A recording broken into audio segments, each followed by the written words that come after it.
Hi, I'm Bill Walton, founder of creatingyourbest.com, as well as author of Creating Your Best Life. And today we're going to be answering the question, or at least part of it, is do words create? Now, I hear this consistently because there's a large debate within, I would say, theological circles of do words create? Now, I think everyone would agree that God's words create. But often people, where the question comes in is, well, hey, I know God created the entire world with words. He spoke and things happened as a result of him speaking. But do my words create? So I think this question, do words create? Most people would put in a category of, yeah, God's do, but I don't know if mine do or not. Well, so let's take a look at this. First of all, you have to understand that God created you in his image and in his likeness. So, therefore, words coming from your mouth create as well. I'm going to give you an example. We've all had someone who has said something about us positive, uplifting, encouraging, that really filled our life with a power and with an energy, right? That all of a sudden we felt good and our posture changed and everything about us changed. And unfortunately, we, at least most of us, have had the opposite happen. When you're in school being made fun of, or a spouse said something mean, a child said something mean, whatever the case might be, and you can literally feel courage leaving you, right? Discouragement, all because of words. So it's interesting that words, we know, they contain energy. Okay. All right. Words create energy. Okay. We know from on a scientific level that when I speak, there are decibels, there's a measurement, right, of energy that is going out, sound waves that are being produced. But in addition to just the fact that they create energy, the words themselves, they don't just transfer energy, they transfer a certain type of energy based upon what words are said, right? Proverbs 18 says this. It says, death and life is in the power of the tongue. Isn't that fascinating?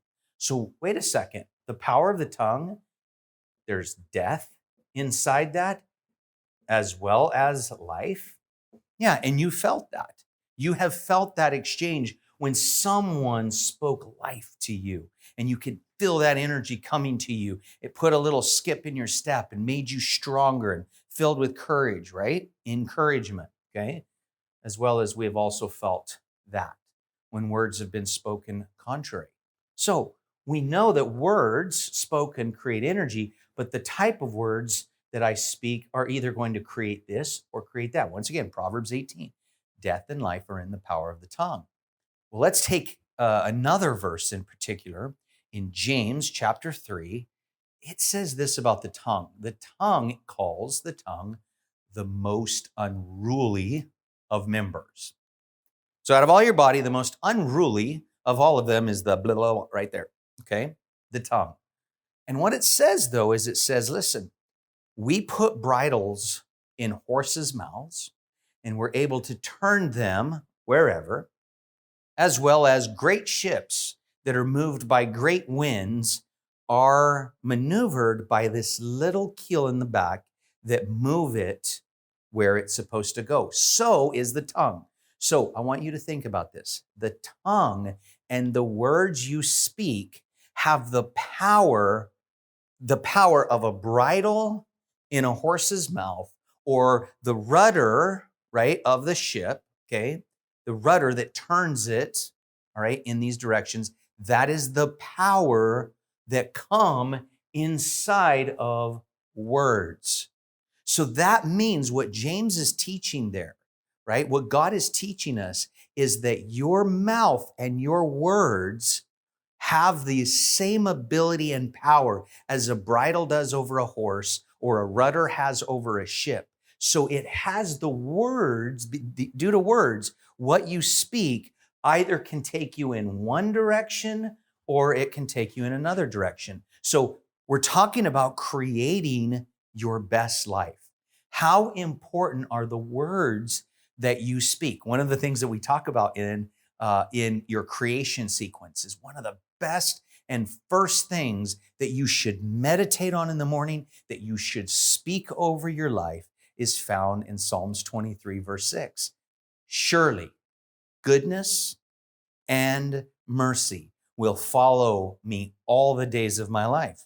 And today is one of those days, so good things are coming my way, right? That's what we teach in one of the first steps, one of the first things to put inside your thoughts, inside your mind. Surely goodness and mercy will follow me all the days of my life. Today is one of those days, so good things are coming my way. Imagine what your day is like different when you start out by thinking that way, by meditating that way, versus waking up in the morning and I'm worried about what's going to happen. And I think about this conflict that may or may not happen. I think about these bills that need to get paid. I think about this aspect of my business or career or whatever. And my mind starts getting into what I call the downward spiral. I begin to start worrying thoughts, and then pretty soon my words start going and leading to this direction. On the contrary, when I understand that my words create, I start out my day every day by speaking in the direction that I want the horse to go, my life, or the ship to go. So to answer this question, your words do create, especially when you're wanting to create your best life.